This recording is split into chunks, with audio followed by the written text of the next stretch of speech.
വിക്രം ഓഫീസിൽ അവൻ്റെ ക്യാബിനിലിരിക്കുമ്പോഴാണ് അവിടേക്ക് അവൻ്റെ സ്റ്റാഫായ സന്ദീപ് കയറി വന്നത്. ചിരിച്ചുകൊണ്ട് ഒരു ലഡുവിൻ്റെ ബോക്സ് വിക്രമിന് നേരെ നീട്ടിക്കൊണ്ട് സന്ദീപ് പറഞ്ഞു, "സാർ, എൻ്റെ ഭാര്യ പ്രസവിച്ചു, പെൺകുട്ടിയാണ്. സാർ മധുരം എടുക്കണം." വിക്രം ചിരിച്ചുകൊണ്ട് സന്ദീപ് നീട്ടിയ ബോക്സിൽ നിന്ന് ഒരു ലഡു എടുത്തുകൊണ്ട് അവന് കൺഗ്രാറ്റ്സ് പറഞ്ഞു. അതുകഴിഞ്ഞ് വിക്രമിനോട് അല്പനേരം സംസാരിച്ച ശേഷമാണ് അവൻ വിക്രമിൻ്റെ റൂമിൽ നിന്ന് പുറത്തേക്ക് പോയത്.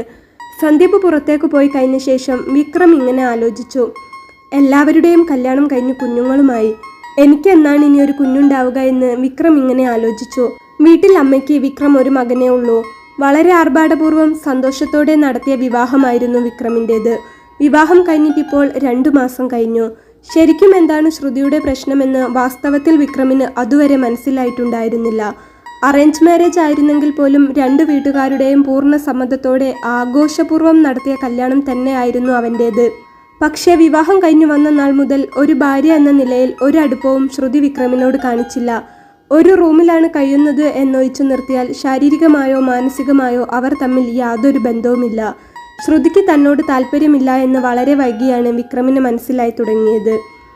ആദ്യമൊന്നും അതറിയാതെ വിക്രം അവളോട് ഒരു ഭാര്യ എന്ന നിലയിൽ ഇടപഴകാനും സംസാരിക്കാനും മറ്റുമൊക്കെ ശ്രമിക്കാറുണ്ടെങ്കിലും ശ്രുതി അതിൽ നിന്നെല്ലാം വളരെ തന്ത്രപൂർവ്വം ഒഴിഞ്ഞുമാറി. ദിവസങ്ങൾ കടന്നുപോയിക്കൊണ്ടിരുന്നു. ഇപ്പോൾ വിവാഹം കഴിഞ്ഞ് 2 മാസം എത്തിയിരിക്കുന്നു. എന്താണ് അവർക്കിടയിൽ സംഭവിക്കുന്നത് എന്ന് വിക്രമിന് മനസ്സിലാവാത്ത ഒരു അവസ്ഥ തന്നെയാണ് ഇപ്പോഴും. ശ്രുതിക്ക് ഇനി എന്തെങ്കിലും മാനസിക പ്രശ്നമോ മറ്റോ ഉണ്ടോ? പ്രശ്നം എന്താണെന്ന് വിക്രമിന് അറിയില്ല. ഒരു ദിവസം വിക്രം അത് ചോദിക്കാനായി റൂമിൽ അവളെ വിളിച്ചിരുത്തിയപ്പോൾ തലവേദനയാണ്, പിന്നെ സംസാരിക്കാമെന്ന് പറഞ്ഞ് അവൾ തന്ത്രപൂർവ്വം ഒഴിഞ്ഞുമാറി. കഴിയുന്നത്ര അവൻ ചോദിച്ചു മനസ്സിലാക്കാൻ നോക്കിയിട്ടും അവൾ അതിന് തുനിഞ്ഞില്ല. വിക്രമിന്റെ മനസ്സിൽ അപ്പോഴും ഒരു ചോദ്യചിഹ്നമായി നിൽക്കുന്ന ഒരേ ഒരു ചോദ്യം ഇതായിരുന്നു. ഒന്ന് സംസാരിക്കാനോ അവനോടൊന്ന് അടുക്കാനോ ഒന്നിനും കഴിയില്ലെങ്കിൽ അവൾ എന്തിനെൻ്റെ ഭാര്യയായി കടന്നു വന്നു? അവൾക്ക് ആദ്യമേ വരാതിരിക്കാമായിരുന്നല്ലോ. വിവാഹം കഴിഞ്ഞ ശേഷം ഇങ്ങനെ അകറ്റി മാറ്റാനായിരുന്നെങ്കിൽ എനിക്കൊരു ഭാര്യയുടെ ആവശ്യമുണ്ടായിരുന്നോ? ആ ചോദ്യം മനസ്സിലിട്ട് അവൻ ക്യാബിനിൽ അങ്ങനെ ഇരിക്കുമ്പോഴാണ് അവിടുത്തെ അവൻ്റെ ഓഫീസിലെ പ്യൂണായ ഗോപാലേട്ടൻ അങ്ങോട്ടേക്ക് കടന്നു വന്നത്. ക്യാബിനിൻ്റെ വാതിലൊന്ന് ചെറുതായി തള്ളി തുറന്നുകൊണ്ട് ഗോപാലേട്ടൻ അവിടെ നിന്ന് വിളിച്ചു ചോദിച്ചു, "സാർ, ഞാൻ അകത്തേക്ക് വന്നോട്ടെ?" "ഓ, വന്നോളൂ," വിക്രം പറഞ്ഞു. "സാർ, ഞാൻ ഇന്ന് പകുതി ലീവ് എടുത്ത് വീട്ടിൽ പോയിക്കോട്ടെ?" വന്ന പാടെ ഗോപാലേട്ടൻ ചോദിച്ചത് അതാണ്. "ഓ, എടുത്തോളൂ. എന്താ കാര്യം ഗോപാലേട്ട?" വിക്രം ചോദിച്ചു. "സാറേ, എൻ്റെ മോളും മരുമോനും വന്നിട്ടുണ്ടെന്ന് ഭാര്യ വിളിച്ചു പറഞ്ഞിരുന്നു. കല്യാണം കഴിഞ്ഞ ശേഷം വിരുന്നിന് വന്നു പോയതല്ലാതെ അവർ പിന്നെ അധികം ഇങ്ങോട്ട് വന്നിട്ടില്ല. ഭക്ഷണത്തിന് കുറച്ച് സാധനങ്ങളൊക്കെ വാങ്ങിച്ച് വീട്ടിലേക്ക് ചെല്ലാൻ വേണ്ടി ഭാര്യ പറഞ്ഞിരുന്നു. അവർ പ്രതീക്ഷിക്കാതെ വന്നതാണ്.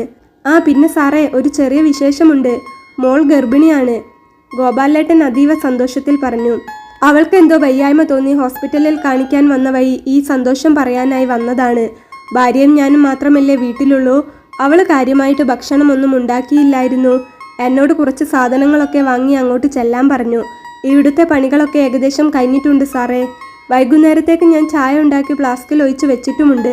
ഞാൻ പോയിട്ട് വേഗം വരാൻ കഴിയുകയാണെങ്കിൽ വരാം, അല്ലെങ്കിൽ എനിക്കിന്ന് ഹാഫ് ഡേ ലീവ് തരാമോ എന്ന് ഗോപാലേട്ടൻ ചോദിച്ചപ്പോൾ വിക്രം പറഞ്ഞു, "സാരമില്ല ഗോപാലേട്ട, നിങ്ങൾ പോയിക്കോളൂ. എന്തായാലും ഉച്ച കഴിഞ്ഞില്ലേ, ഇനിയിപ്പോൾ വലിയ തിരക്കൊന്നുമില്ലല്ലോ ഇവിടെ. ഹാഫ് ഡേ ലീവ് എടുത്തോളൂ" എന്ന് വിക്രം അനുവാദം കൊടുത്തപ്പോൾ അയാൾ ചിരിച്ചുകൊണ്ട് പറഞ്ഞു, "നമുക്കൊരു കൊച്ചുമക്കൾ വരാൻ പോകുന്നു എന്ന് കേൾക്കുമ്പോൾ ഉണ്ടാകുന്ന സന്തോഷം പറഞ്ഞറിയിക്കാൻ പറ്റില്ല സാറേ." "ആ, പിന്നെ സന്ദീപിൻ്റെ ഭാര്യ പ്രസവിച്ചു, ലഡു തന്നിരുന്നു," അയാൾ പറഞ്ഞു. "ആ, എനിക്കും കിട്ടി," വിക്രം പറഞ്ഞു. "ഇനി അടുത്തത് സാറിനായിരിക്കും കുഞ്ഞു വരാൻ പോകുന്നത്. സാറ് നോക്കിക്കോ. സന്ദീപിൻ്റെയും എൻ്റെ മോളുടെയും സന്തോഷത്തിൻ്റെ പിറകെ ഇനി അടുത്ത സന്തോഷം സാറിനായിരിക്കുമെന്ന് ഗോപാലേട്ടൻ സന്തോഷത്തോടെ പറഞ്ഞപ്പോൾ വിക്രമിന് മനസ്സിൽ നിരാശയാണ് തോന്നിയത്. തൻ്റെ ജീവിതത്തിൽ സംഭവിക്കുന്നത് എന്താണെന്ന് ഇവർക്ക് ആർക്കും അറിയില്ലല്ലോ. എൻ്റെ മോളുടെയും സാറിൻ്റെയും വിവാഹം ഏകദേശം അടുത്ത ആഴ്ചകളിലല്ലായിരുന്നോ?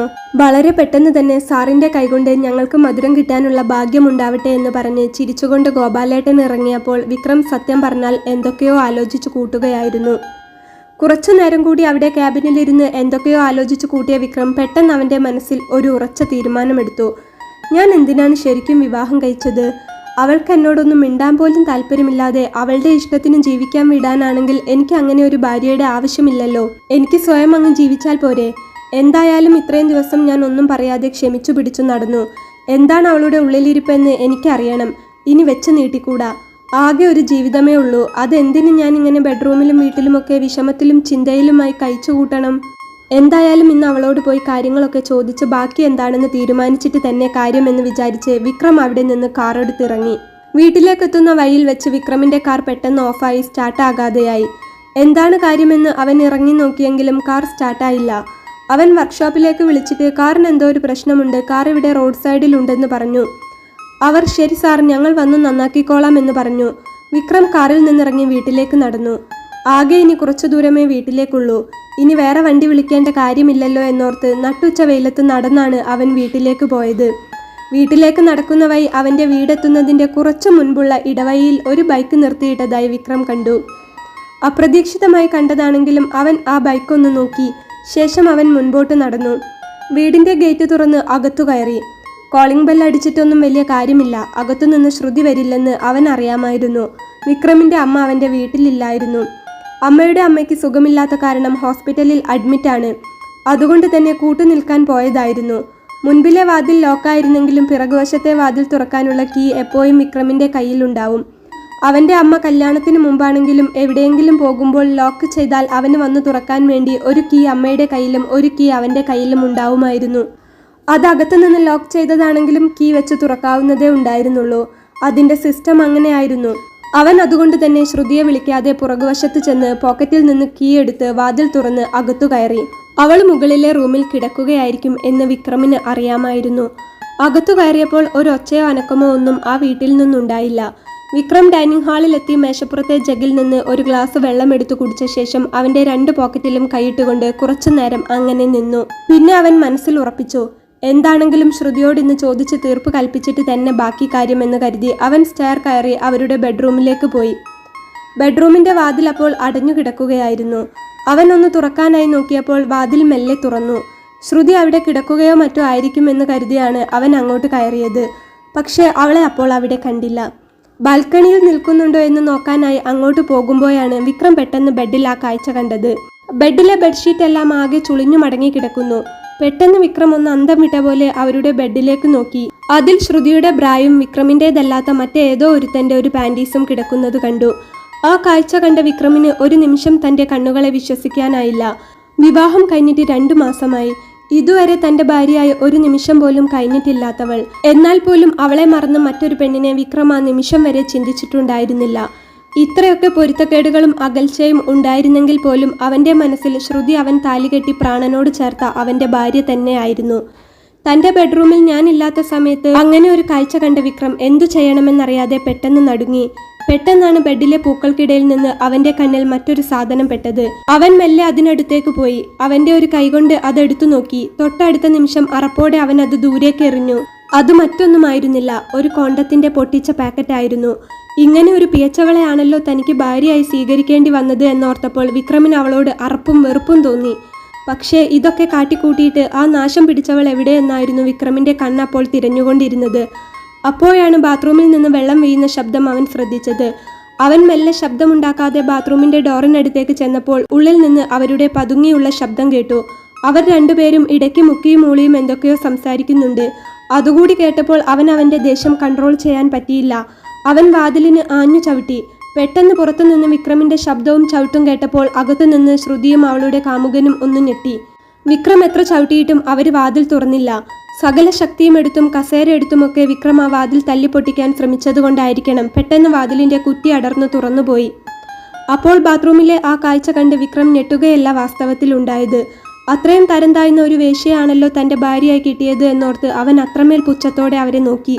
ഇങ്ങോട്ട് ഇറങ്ങി വാടി തന്തയില്ലാത്ത മോളെ, വിക്രം ശ്രുതിയെ വിളിച്ചു. തോർത്തുമുണ്ടുകൊണ്ട് പാതി മറച്ച നനഞ്ഞ ശരീരവുമായി ശ്രുതി അങ്ങനെ ബാത്റൂമിൻ്റെ ഒരു സൈഡിലേക്ക് പോയി ഒതുങ്ങി നിന്നു. തൊട്ടടുത്തായി പാതി നഗ്ന ശരീരവുമായി വിക്രമിൻ്റെ മുന്നിൽ നാണം മറച്ചുകൊണ്ട് അവളുടെ കാമുകനും ഉണ്ടായിരുന്നു. അകത്തു കയറിയ വിക്രം നനഞ്ഞു കുതിർന്നു നിൽക്കുന്ന ശ്രുതിയുടെ മുഖത്ത് തലങ്ങും വിലങ്ങും ആഞ്ഞടിച്ചു. ഒരു നിമിഷം സ്തബ്ധനായി എന്തു ചെയ്യണമെന്നറിയാതെ നിന്ന അവളുടെ കാമുകൻ തൊട്ടടുത്ത നിമിഷം വിക്രമിനെ തട്ടിമാറ്റി ഓടാൻ നോക്കിയപ്പോൾ വിക്രമും അവനും അങ്ങോട്ടും ഇങ്ങോട്ടും ചെറുതല്ലാത്ത രീതിയിൽ മൽപ്പിടുത്തം നടന്നു. രക്ഷപ്പെടാനുള്ള അവരുടെ ശ്രമം മനസ്സിലാക്കിയ വിക്രം ഒരു വിധത്തിൽ രണ്ടിനെയും ആ മുറിയിൽ തള്ളിയിട്ട് പുറത്തു വന്ന് വേഗം വാതിലടച്ചു കുറ്റിയിട്ടു. ശേഷം വേഗം തന്നെ അവൻ ഫോണിൽ വിളിച്ചത് അവന്റെ കൂട്ടുകാരനും സ്ഥലം സബ് ഇൻസ്പെക്ടർ കൂടിയായ അമർനാഥിനെയാണ്. കൂടാതെ അവന്റെ 2 ഉറ്റ സുഹൃത്തുക്കളെ കൂടെ വിളിച്ചു. എസ് ഐ അമർനാഥും പോലീസുകാരും അവന്റെ കൂട്ടുകാരും എത്തിയ ശേഷമാണ് വാതിൽ തുറന്നത്. 2 പേരെയും കൈയോടെ പിടിച്ചു. പോലീസ് ജീപ്പും മറ്റും വന്നു നിൽക്കുന്നതറിഞ്ഞ് അവിടെ ചുറ്റുവട്ടത്തുള്ള വിക്രമിന്റെ കുടുംബക്കാരും നാട്ടുകാരും എല്ലാം അവിടെ കൂടിയിരുന്നു. എന്തിനാടി മോളെ നീ എന്നെ ചതിച്ചുകൊണ്ട് ഞാനില്ലാത്ത സമയത്ത് ഇങ്ങനെ ഒരു പണി നടത്തിയത് എന്ന് ചോദിച്ച് വിക്രം അവളുടെ നേരെ ആക്രോശിച്ചപ്പോൾ അമർനാഥ് വിക്രമിനെ തടഞ്ഞുകൊണ്ട് പറഞ്ഞു, എന്തിനാ വിക്രം വെറുതെ ഈ പിയച്ചവളോടൊക്കെ സംസാരിച്ച് നിന്റെ എനർജി വെറുതെ കളയണോ എന്ന് അമർനാഥ് ആക്രോശിച്ചു. ശേഷം എസ് ഐ അവളുടെ കാമുകന്റെ കോളറ പിടിച്ച് പുറത്തേക്ക് തള്ളി. അവന്റെ മുഖത്ത് തലങ്ങും വിലങ്ങും ആഞ്ഞടിച്ചുകൊണ്ട് ചോദിച്ചു, മറ്റൊരുത്തന്റെ ഭാര്യയുടെ ബെഡ്റൂമിൽ അവനില്ലാത്ത സമയത്ത് വന്ന് ഇത്തരം നാണം കെട്ട പരിപാടി കാണിച്ചു പോകാൻ നിനക്കൊരു നാണവും മാനവും ഇല്ലേടാ? നീ എന്തൊരുത്തിയാടി? അമർനാഥ് ശ്രുതിയുടെ മുഖത്ത് നോക്കി ചോദിച്ചു. ഈ തെമ്മാടിയുടെ കൂടെ കിടന്നുണ്ടാക്കാനാണെങ്കിൽ നീ എൻ്റെ ഭാര്യയായി കെട്ടിയെടുക്കണമായിരുന്നോ പുല്ലേ എന്ന വിക്രമിന്റെ ചോദ്യത്തിന് കുറച്ച് കനത്തിൽ തന്നെയാണ് ശ്രുതി ഇങ്ങോട്ട് മറുപടി പറഞ്ഞത്. എനിക്ക് നിങ്ങളുടെ കൂടെ ജീവിക്കാൻ ആദ്യമേ താല്പര്യമില്ലായിരുന്നു. ഞാൻ സ്നേഹിച്ചതും ജീവിക്കാൻ ആഗ്രഹിച്ചതും എൻ്റെ ഏട്ടന്റെ കൂടെയാണ് എന്ന് അവൾ കാമുകനെ കാണിച്ചുകൊണ്ട് വിക്രമിന്റെ മുഖത്ത് നോക്കി പറഞ്ഞു. അത് തന്നെ ആടി പുല്ലേ ചോദിച്ചത്. എന്നാ പിന്നെ നീ ഇങ്ങോട്ട് കെട്ടിയെടുക്കണമായിരുന്നോ? നിനക്ക് ഇവനെയും കെട്ടി സുഖിച്ചാൽ പോരായിരുന്നോ? അതെൻ്റെ അച്ഛനോട് ചോദിക്കണം. എൻ്റെ അച്ഛൻ അറിയാമായിരുന്നു ഈ ബന്ധം. ഭാര്യയും കുട്ടിയുമുള്ള ആളുടെ കൂടെ എന്നെ ജീവിക്കാൻ വിടില്ല എന്ന് പറഞ്ഞ് അച്ഛനാണ് നിർബന്ധിച്ച് എന്നെ ഈ വിവാഹത്തിലേക്ക് എത്തിച്ചത്. അതു കേട്ടപ്പോൾ എസ് ഐ അമർനാഥിന്റെ രോഷം ഒന്നുകൂടെ കൂടി. ഭാര്യയും മക്കളുമുള്ള നീയാണോടാ കണ്ടവന്റെ ഭാര്യയുടെ കൂടെ ഈ പണിക്ക് വരുന്നതെന്ന് ചോദിച്ച് അവൻ ഒന്നുകൂടെ അവളുടെ കാമുകനെ കുടഞ്ഞു. എന്തായാലും സംഗതി ആകെ വഷളായി എന്ന് തന്നെ പറയാം. വീട്ടുകാരും നാട്ടുകാരും കുടുംബക്കാരും എല്ലാവരും അറിഞ്ഞു. ഇവളുടെയും തന്തയുടെയും പേരിൽ കേസെടുക്കണമെന്ന വിക്രമിന്റെ ആവശ്യമനുസരിച്ചുകൊണ്ട് രണ്ടിനെയും പൊക്കിയെടുത്ത് അമർനാഥ് സ്റ്റേഷനിലേക്ക് കൊണ്ടുപോയി. അങ്ങനെ അതിന്റെ പേരിൽ വഴക്കും പ്രശ്നങ്ങളും ഒക്കെ നടന്നു. ഒടുവിൽ ശ്രുതി എന്ന ആ മരണം വിക്രമിന്റെ ലൈഫിൽ നിന്ന് എല്ലാ അർത്ഥത്തിലും പോയി. പിന്നീടുള്ള ദിവസങ്ങൾ അവന് നാണക്കേടിന്റെയും അപമാനത്തിന്റെയും ഒക്കെ ദിവസങ്ങളായിരുന്നു. കുറെ കാലം അന്വേഷിച്ച് നടന്ന് ആഘോഷപൂർവ്വം നടത്തിയ കല്യാണം, താലി കെട്ടി കുങ്കുമം ചാർത്തി ഒരുപാട് പ്രതീക്ഷയോടെ ജീവിതത്തിലേക്ക് കൈപിടിച്ച ഭാര്യ തന്നെ ചതിച്ച് മറ്റൊരുത്തന്റെ കൂടെ കിടപ്പറ പങ്കിട്ടത് കാണേണ്ടി വരുന്ന ഒരു ഭർത്താവിന്റെ നിസ്സഹായാവസ്ഥ. എല്ലാത്തിനും ഒടുവിൽ വിക്രമിന്റെ അമ്മയുടെ നിർബന്ധപ്രകാരം അവന്റെ രണ്ടാം കല്യാണം ഉറച്ചു. കൂട്ടിനാരുമില്ലെന്നുള്ള അമ്മയുടെ പിടിവാശി തന്നെയാണ് അവനെ നിർബന്ധിച്ച അനുപമയുമായുള്ള രണ്ടാം വിവാഹത്തിലേക്ക് എത്തിച്ചത്. അനുപമ നല്ല സുന്ദരി കുട്ടി. അവൾ ഒരിക്കലും കരുതിയിരുന്നില്ല ഒരാളുടെ രണ്ടാം ഭാര്യയായി ജീവിക്കേണ്ടി വരുമെന്ന്. വിക്രമിന്റെ വിവാഹാലോചന വരുമ്പോൾ അതിൽ അനുപമയുടെ അമ്മയ്ക്കും അച്ഛനും ആകർഷിക്കപ്പെടാൻ ഒരുപാട് കാരണങ്ങളുണ്ടായിരുന്നു. ഒറ്റ മകൻ, സമ്പന്നൻ, നല്ല ജോലി, ഭാര്യ മരിച്ചുവെങ്കിലും അതിൽ കുട്ടികളില്ല, സ്ത്രീധനം ഡിമാൻഡുകൾ ഒന്നുമില്ല. അങ്ങനെ ആകർഷിക്കപ്പെടാനുള്ള കാരണങ്ങൾ നിരവധി. കൂടാതെ അനുപമയ്ക്ക് താഴെ 3 പെൺകുട്ടികളാണ്. അതും ഒരു കാരണമാകും. അവൾക്ക് ഇനിയും പഠിക്കണമെന്നുണ്ടായിരുന്നു.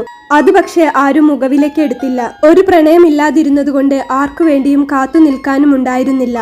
വിവാഹം കഴിഞ്ഞു ചെല്ലുമ്പോൾ അനുപമ ശരിക്കും അതിശയിച്ചു പോയി. വിക്രമിന്റെ വീട്ടിലെ പട്ടിക്കൂടിനേക്കാളും കുറച്ചുകൂടെ വലിപ്പമേ ഉള്ളൂ അവളുടെ വീടിന്. വിക്രമിന്റെ അമ്മയ്ക്ക് അവളെ വലിയ ഇഷ്ടമാണ്. ഒരു കല്യാണത്തിന് കണ്ട് ഇഷ്ടമായതാണത്രേ അമ്മയ്ക്ക്. അങ്ങനെയാണ് ബ്രോക്കർ വഴി കല്യാണം ആലോചിച്ചത്. അമ്മ ഒരു സാധുവാണ് എന്ന് അവൾക്കറിയാമായിരുന്നു. പക്ഷേ വിക്രം അവളോട് വളരെ കുറച്ചു മാത്രമേ സംസാരിക്കാറുള്ളൂ. അതും അളന്നു ചിട്ടപ്പെടുത്തിയ വാക്കുകൾ. പകലൊക്കെ അനുപമ വീടും തൊടിയുമൊക്കെ ചുറ്റി നടന്നു കാണും. വീട്ടിലെ മുറികളൊക്കെ എന്താ ഭംഗി! അലങ്കാരപ്പണികളൊക്കെ ഗംഭീരമാണ്. തൊടിയിൽ ധാരാളം മരങ്ങളുണ്ട്. അവൾ അതിൽ സഹായിക്കാൻ വരുന്ന സതീശൻ ചേട്ടനെ കൊണ്ട് ഒരു ഊഞ്ഞാൽ കെട്ടിച്ചു. അമ്മ അതൊക്കെ കണ്ട് കൗതുകത്തോടെ ചിരിക്കും. പലപ്പോഴും അനുപമയ്ക്ക് അമ്മയോട് ചോദിക്കണമെന്നുണ്ടായിരുന്നു ആദ്യ ഭാര്യയുടെ ഒരു ഫോട്ടോ, അവരെങ്ങനെയായിരുന്നു എന്നൊക്കെ. വിക്രമേട്ടൻ അവരോടും ഇങ്ങനെ കൂടുതൽ സംസാരിക്കാറില്ലായിരുന്നോ എന്നൊക്കെ. അവൾക്ക് മുന്നേ ആ ഹൃദയത്തിൽ സ്ഥാനം പിടിച്ചവളല്ലേ, അവരെങ്ങനെയെന്നറിയാൻ സ്ത്രീ സഹജമായ ഒരു കൗതുകം. അമ്മേ, ആ ചേച്ചിയുടെ പേരെന്തായിരുന്നു? ഒരു ദിവസം അനുപമ അമ്മയോട് ചോദിച്ചു. ശ്രുതി, അമ്മ തണുത്ത സ്വരത്തിൽ പറഞ്ഞു. കാണാൻ നല്ല സുന്ദരിയായിരുന്നു അല്ലേ? സൗന്ദര്യം മാത്രം ഉണ്ടായിട്ട് എന്താ മോളെ കാര്യം? അമ്മ നെടുവീർപ്പിട്ടുകൊണ്ട് പറഞ്ഞു. എങ്ങനെയാ മരിച്ചേ? അനുപമ വീണ്ടും ചോദിച്ചു. അതൊക്കെ ഇപ്പോൾ അറിഞ്ഞിട്ടെന്തിനാ? പിന്നിൽ നിന്ന് വിക്രമിന്റെ ശബ്ദം അനുപമ കേട്ടു. ആ മുഖം ഇരുണ്ടിരിക്കുന്നു. ഞാൻ എന്ത് തെറ്റാണ് ചെയ്തത് എന്ന് അവൾക്ക് അപ്പോൾ മനസ്സിലായില്ല. പക്ഷേ അതൊന്നും പറയാൻ അവർ ആഗ്രഹിക്കുന്നില്ല എന്ന് അനുപമ മനസ്സിലാക്കി. പിന്നീട് അവൾ അത്തരം ചോദ്യങ്ങളൊന്നും ചോദിക്കാൻ പോയില്ല. ഏട്ടനൊന്ന് എന്നോട് സ്നേഹമായി സംസാരിച്ചിരുന്നെങ്കിൽ എന്ന് അനുപമ അതിയായി ആശിക്കാറുണ്ട്. പക്ഷേ എന്തോ ഒരകൽച്ച അവർക്കിടയിൽ ഉണ്ടായിരുന്നു. മറ്റൊരു സ്ത്രീയെ വഹിച്ച മനസ്സിന് എന്നെ പെട്ടെന്ന് സ്നേഹിക്കാനാവില്ലായിരിക്കുമെന്ന് അവൾ സ്വയം സമാധാനിക്കാൻ ശ്രമിച്ചു. പകലൊക്കെ വല്ലാതെ മടുപ്പ് തോന്നി തുടങ്ങിയിരുന്നു. പുസ്തകങ്ങളെ നോക്കുമ്പോൾ സങ്കടം വരും. ഞാൻ പഠിക്കാൻ പൊക്കോട്ടെ? ഒരു ദിവസം അനുപമ മടിച്ചു ചോദിച്ചു. വിക്രം സമ്മതിച്ചു. വേഗം തന്നെ കോളേജിൽ ചേർന്ന് പഠനം തുടങ്ങിയപ്പോൾ ഒരാശ്വാസം. വിക്രമിന്റെ അരികിൽ ഇരിക്കുമ്പോഴൊക്കെ എന്താ എന്നെ സ്നേഹിക്കാൻ സാധിക്കാത്തത് എന്ന ചോദ്യം പലവുരു അവളുടെ ഉള്ളിൽ തികട്ടി വന്നു. എന്നാലും വിക്രം ഉറങ്ങുമ്പോൾ അവൻ അറിയാതെ അവൾ ആ മുഖത്ത് നോക്കി ഉണർന്നിരിക്കും. ഒരു കുഞ്ഞിനെ പോലെ നിഷ്കളങ്കമാണ് ആ മുഖം. നെറ്റിയിലേക്ക് വീണ് കിടക്കുന്ന മുടികൾ ഒതുക്കി ചിലപ്പോൾ മെല്ലെ അനുപമ ഒരു ഉമ്മ കൊടുക്കും. കൂടാതെ വിക്രമിന് ഇഷ്ടമുള്ള കറികളൊക്കെ അമ്മയിൽ നിന്ന് ചോദിച്ചു പഠിച്ച് അവൾ ഉണ്ടാക്കി കൊടുക്കാനും തുടങ്ങി. പക്ഷേ അവളോടായിട്ട് വല്ലതും പറയുക അപൂർവമാണ്. അങ്ങനെ വന്നെത്തിയ വിക്രമിന്റെ പിറന്നാളിന് കയ്യിൽ കൂട്ടിവെച്ച കാശ് കൊടുത്ത് അവൾ ഒരു ഷർട്ടും സ്വർണ്ണക്കരയുള്ള മുണ്ടും വാങ്ങി. കരിഞ്ഞ മെറൂൺ നിറത്തിലുള്ള ഷർട്ട് വിക്രമിന് നല്ല ഭംഗിയായിരിക്കുമെന്ന് അവൾ ഓർത്തു. അത് ഹാപ്പി ബർത്ത്ഡേ പറഞ്ഞുകൊണ്ട് അനുപമ സന്തോഷത്തോടെ വിക്രമിന് നേരെ നീട്ടിയപ്പോൾ എന്തിനാ ഇതൊക്കെ, വാങ്ങിക്കേണ്ടായിരുന്നു എന്ന് പറഞ്ഞ് അവൻ പോയപ്പോൾ സത്യത്തിൽ അനുപമ ആദ്യമായി കരഞ്ഞുപോയി. ഏട്ടന്റെ ഷർട്ടുകളെല്ലാം വളരെ വില കൂടിയവയാണ്. വെറും 350 രൂപയുടെ ഷർട്ടും 300 രൂപയുടെ ലോക്കൽ മുണ്ടും എടുത്തു കൊടുത്ത ഞാൻ വിഡ്ഢിയാണല്ലോ എന്നോർത്ത് അവൾ പിന്നെ സമാധാനിച്ചു. അന്ന് രാത്രി വിശപ്പില്ല എന്ന് പറഞ്ഞ് അനുപമ അവളുടെ പഠനമുറിയിൽ തന്നെ ഇരുന്നു. സത്യത്തിൽ അവൾക്ക് വിശക്കുന്നില്ലായിരുന്നു. വന്നു ഭക്ഷണം കഴിക്കൂ. വിക്രം തൊട്ടടുത്ത് വന്നപ്പോൾ മാത്രമേ അനുപമ കണ്ടുള്ളൂ. അവൾ പെട്ടെന്ന് ചാടി എണീറ്റു. വിശക്കുന്നില്ലേ? വേണ്ട, അവൾ മെല്ലെ പറഞ്ഞു. അതെന്താ വിശക്കാത്തെ? അറിയില്ല. അനുപമ, വിക്രം ആദ്യമായാണ് അപ്പോൾ അവളുടെ പേര് വിളിക്കുന്നത്. അവളുടെ കണ്ണ് നിറഞ്ഞൊഴുകി. ഇങ്ങോട്ട് നോക്കുമോളെ. വിക്രം അവളുടെ മുഖം പിടിച്ചുയർത്തി. അവളുടെ ഷർട്ട്. ഏട്ടൻ അപ്പോൾ അവൾ കൊടുത്ത ഷർട്ടും മുണ്ടുമാണ് ധരിച്ചിരുന്നത്. ഇതല്ലേ വിശപ്പില്ലായ്മയുടെ കാരണം? അനുപമ കൊച്ചു കുഞ്ഞുങ്ങളെ പോലെ കുറുമ്പോടെ മുഖം വെട്ടിച്ചു. വില കുറഞ്ഞതായതുകൊണ്ടല്ലേ ഇടാഞ്ഞത്? അവൾ ചോദിച്ചു. എന്നിട്ട് ഇപ്പോൾ ഇട്ടതോ? അവന്റെ മുഖത്ത് ചിരി വന്നു. സഹതാപം തോന്നിയിട്ടാകും, അവൾ വിതുമ്പിക്കൊണ്ട് പറഞ്ഞു. എന്തിന്? എനിക്കാരും മുതിർന്നതിൽ പിന്നെ ഇത്തരം സമ്മാനങ്ങളൊന്നും തന്നിട്ടില്ല. വൈഫും? അനുപമ എടുത്തു ചോദിച്ചു. ആരും? നീ അന്ന് ചോദിച്ചില്ലേ ഭാര്യ എങ്ങനെയാണ് മരിച്ചത് എന്ന്? മരിച്ചതല്ല, അവളെ എൻ്റെ ജീവിതത്തിൽ നിന്ന് ഞാൻ ഒഴിവാക്കിയതാണ്. ഒരിക്കൽ ഒരു ഉച്ച സമയത്ത് ജോലി കഴിഞ്ഞു വന്ന ഞാൻ ഞങ്ങളുടെ ബെഡ്റൂമിൽ അവളെ അവളുടെ കാമുകനോടൊപ്പം കാണാൻ പറ്റാത്ത രീതിയിൽ കണ്ടു. വിക്രം അനുപമയോട് വിവാഹശേഷമുണ്ടായ എല്ലാ കാര്യങ്ങളും വ്യക്തമായി പറഞ്ഞു കൊടുത്തു. ഞാൻ രണ്ടാളെയും കയ്യോടെ പിടിച്ചു. എന്നെ സംബന്ധിച്ചിടത്തോളം എൻ്റെ ഭാര്യയുടെ മരണം തന്നെയായിരുന്നു അത്. പിന്നെ ഞങ്ങൾ കണ്ടിട്ടില്ല. ഈ ലോകത്ത് ഇപ്പോഴും മറ്റെന്തിനേക്കാളും കൂടുതലായി ഞാൻ അവളെ വെറുക്കുന്നു. വിക്രമിന്റെ ശബ്ദം ഏതോ ഗുഹയിൽ നിന്ന് വരും പോലെ മുഴക്കമുള്ളതായി. സത്യത്തിൽ അന്നു മുതൽ എനിക്ക് പെണ്ണിനെ പേടിയാണ് അനുപമ.